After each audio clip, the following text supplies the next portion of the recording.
Ni Sambola Binaka, this is Pacific Waves from RNZ Pacific, Gonga o Koroi Hawkins. Coming up, right now we are looking at what's the window of availability that we can attend New Caledonia. Pacific Islands Forum leaders to visit New Caledonia ahead of Tonga Summit. Also, a Guam government rep supports a need-to-know approach to U.S. military activity in the territory. The reality of it is we're part of the U.S. and I think it's practical for them to install something like a robust missile defense system. And later on, Karana Kokungo ko Antony Vavia. So my PhD research focused on Pacific Island coastal reef fisheries. we catch up with the first Pacific Islander to graduate with a PhD in marine biology from the Auckland University of Technology. Pacific foreign ministers have given United States territories Guam and American Samoa their nod of approval to be associate members of the Pacific Islands Forum. An expert in Pacific politics says it means the US is getting closer to the action and its geopolitics at play. Meanwhile, France has approved a high-level Pacific mission to New Caledonia. Caleb Fotheringham has more. The Pacific Islands Forum Foreign Ministers meeting on Friday was the last forum event before the leaders meeting at the end of this month. But for a handful of the leaders, they will try squeeze in a visit to New Caledonia first.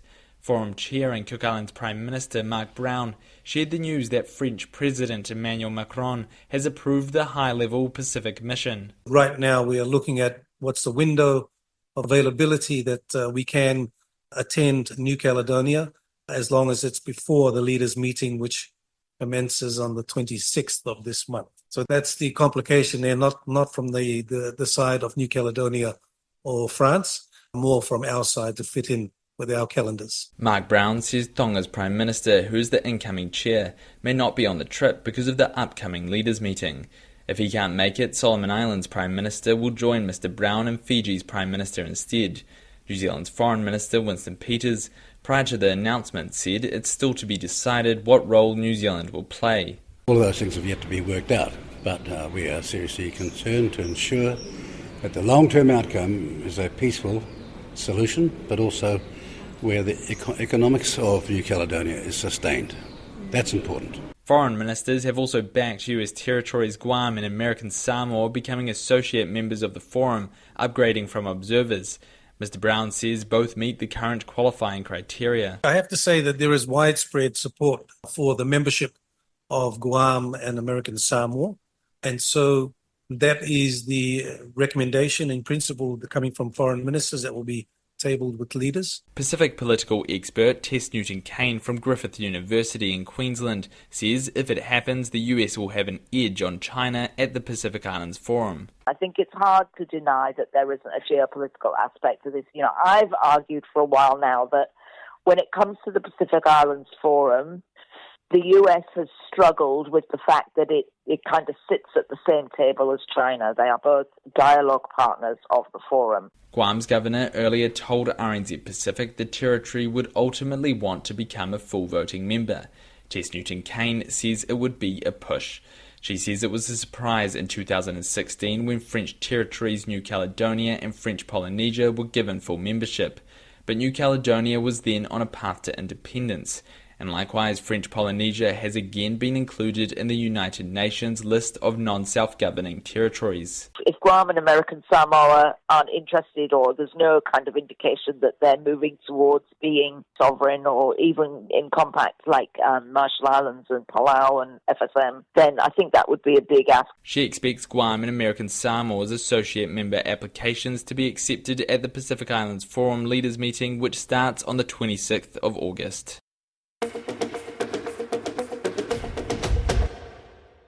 A Guam government representative says he doesn't believe the public should be privy to all information amid suspicion and confusion over potential impacts of long-range missile testing on the territory.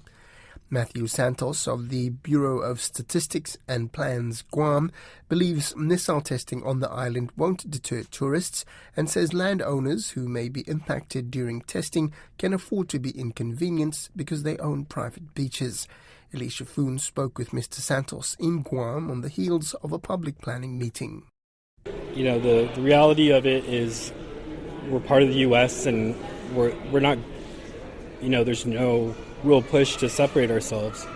So, I think it's practical for them to install something like a robust missile defense system that's going to, protect us and obviously the military assets. Because... but at the expense of landowners and at the expense of the tourists as well. Can you imagine all the tourists that come here and then you're hearing these tests go off? Yeah, it goes both ways. I mean, the Japanese and the Koreans are used to these things already. You know what I mean? Especially the Koreans, who are a big part of our visitor sector. So you don't think it's going to have an impact on tourism? To a certain extent, I think that having a good missile defense system is going to, make it a more desirable destination, because the geopolitical tensions are the ones that are creating it, right? It's not, the situation that we're in, being a target. I mean, because otherwise our only solution is just to, kick them out, you know what I mean, and not have anything. But can you do that? Do you have the power to say no? I mean, we have self-determination, but the consensus is not to unassociate ourselves from the United States and have some sort of free association with them. I mean, if you just look at the amount of people that join the military from Guam, who are proud veterans, I mean, it's not. We have a much different.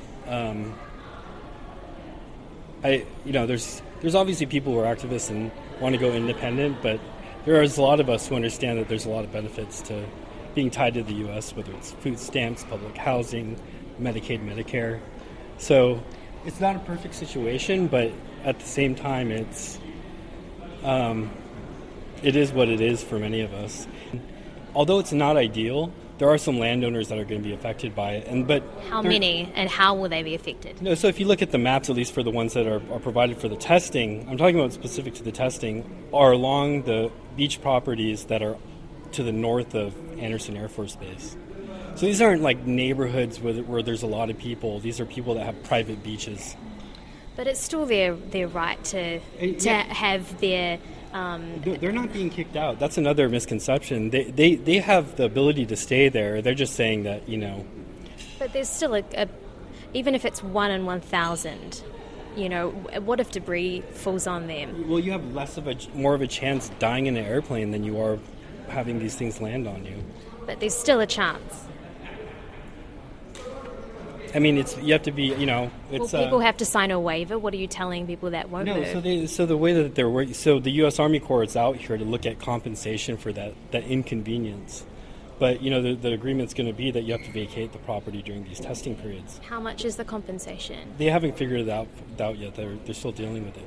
But it's definitely, I mean, if you look on a map, these are people with private beaches. You know what I mean? We're not looking at a poor housing community, you know what I mean? Or...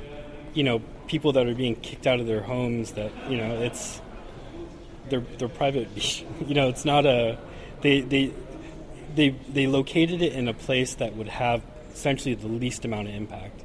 So I don't know if there's practically speaking, there's a better place to put these where it's feasible to actually do the testing from.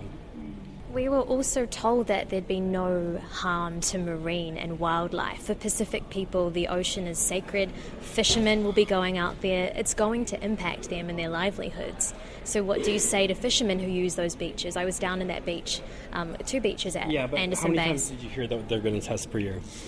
Twice a year. But that's over the next decade, and it's likely that could change.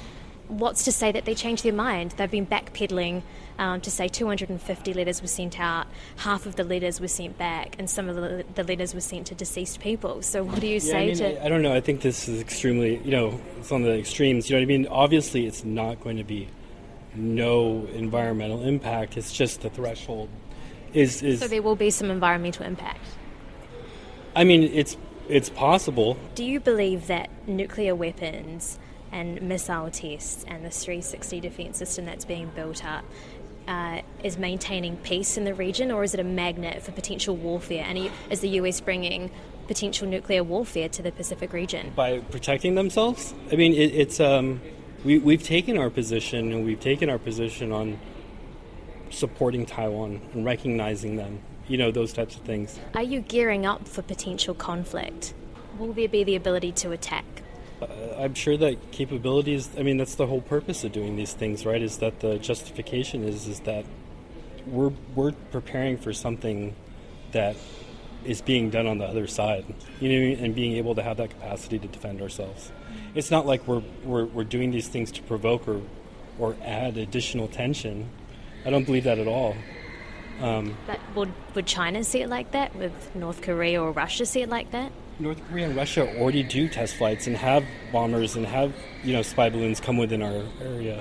Billions of dollars are being spent and you don't have all the information. Is that supposed to make the people of Guam feel comfortable? I don't think the public should have all the information. You know what I mean? And you don't believe the public should have all the information? No, to the strategic reasoning behind these things, this is classified, for a reason. But this isn't just a military base, it's also an island with people. Yeah, but you're talking to somebody who feels that they belong as part of the U.S. I'm not sure if you'd be asking the same thing to somebody that lived in California or Utah. You know what I mean? So the people of Guam don't have that voice because they're not a voting member in Congress. Yeah, and that sucks. So their voice is California. It's the different states who don't even know Guam exists. Sure. I get it. But at this rate, are you comfortable with not having all of the information, and you're comfortable that the people of Guam don't have all the information? Because they're coming to me telling me that they're confused, they're suspicious. I don't know who you're talking to, whether you're talking... I'm talking to veterans, I'm talking to property owners, I'm talking to Chamorro people, I'm talking to young people. Climate change is the biggest threat that the Pacific faces. I think that a THAAD rocket is that... with fragments that fall into the ocean is going to kill entire fish populations. It's in the deep sea. They made sure that it was outside of our economic zone.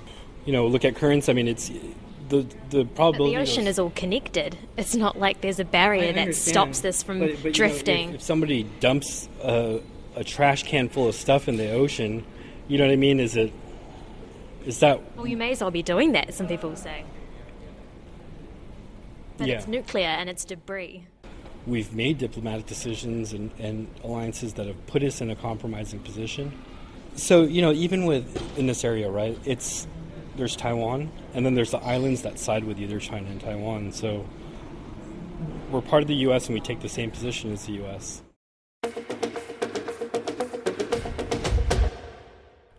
Niue's premier may soon be known as Prime Minister.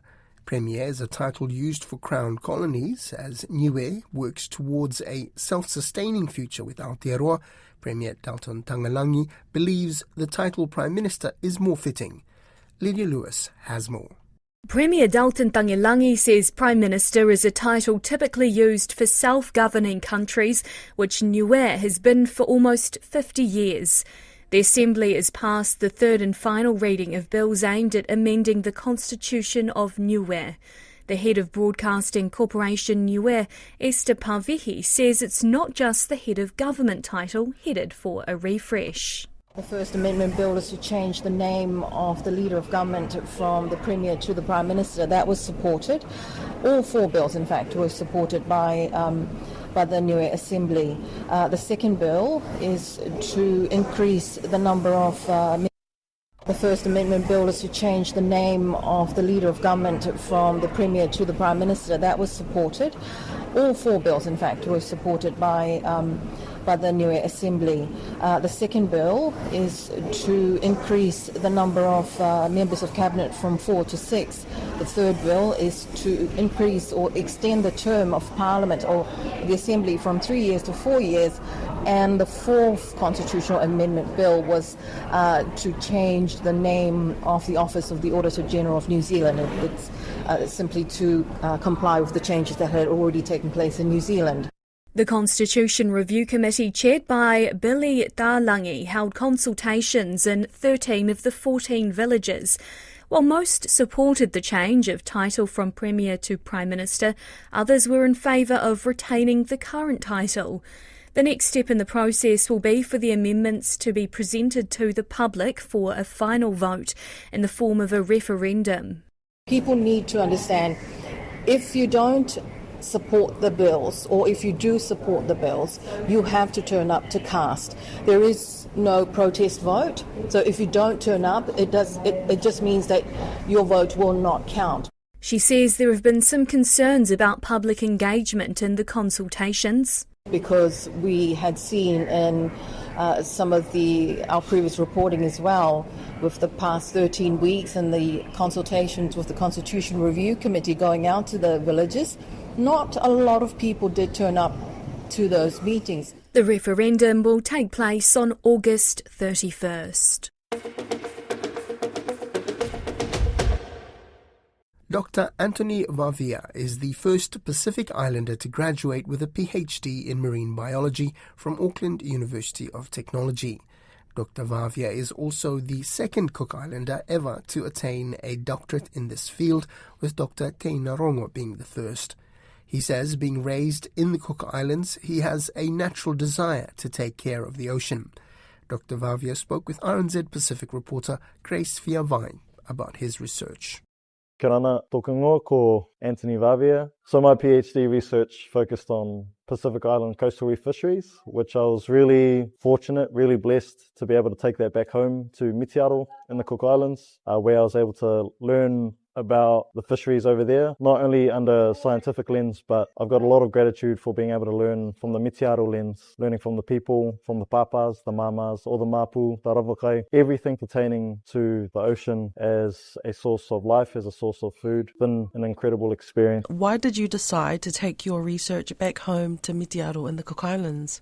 The reason why I wanted to look at Pacific Island fisheries is that with the way the world is becoming challenged with these rapid threats of climate change, overfishing, just capitalizing these natural resources, there's clearly a downward trend in things like food security and environmental health, but a lot of the focus is in areas that are quite developed. However, we've got millions of people throughout these coastal communities all across the Pacific, across the globe, that rely on these fisheries as an important food source, not only for physical sustenance, but as well as cultural sustenance too. Who's documenting those? And so it was really important for me to try and document a bit of that for Aotearoa. It's just a snapshot in time, but when we talk about the ocean and we talk about home in the Cook Islands, we're surrounded by it. I think it's only natural for us to want to take care of that resource. And with these pressures to capitalize, to consume, it can slowly eat away at those values, I believe. There is a huge significance in taking care of these environments. We only have one and we need to take care of it. We always have. I think we need to more than ever these days. You are now the second Cook Islander ever to become a doctor in this field of marine biology. How does it feel to become the first ever Pacific Islander to graduate from AUT? And who inspires you? Got the doctor title, sounds pretty cool. Dr. Ant, Dr. Vavia, pretty wicked. It's really cool. I've had the pleasure of being inspired by people like our first Cook Islands PhD in marine biology, which is Dr. Aotearoa. I know that he's got a lot of love for the ocean and our community. So do I. I love that. I love it. And so now the second, as a young buck as well, 28, that's pretty wicked too, as well as AUT's first and only Pacific Islander to get a PhD in marine science. Where to next, Dr. Antony? To be honest, I want to take it home. I want to take everything that I've learned and what I'm about to learn back home. That place is my happy place. On the water, surrounded by water, on the waka. I miss the waka. It would be really great to share what I know and learn more from people back at home. And that's where I want to go. That's Pacific Waves for today. To listen back, head over to rnz.co.nz/Pacific. We're also on Spotify, Apple and iHeartRadio. Thank you to Mas from Mifalohialo RNZ Pacific. Looking you for next time.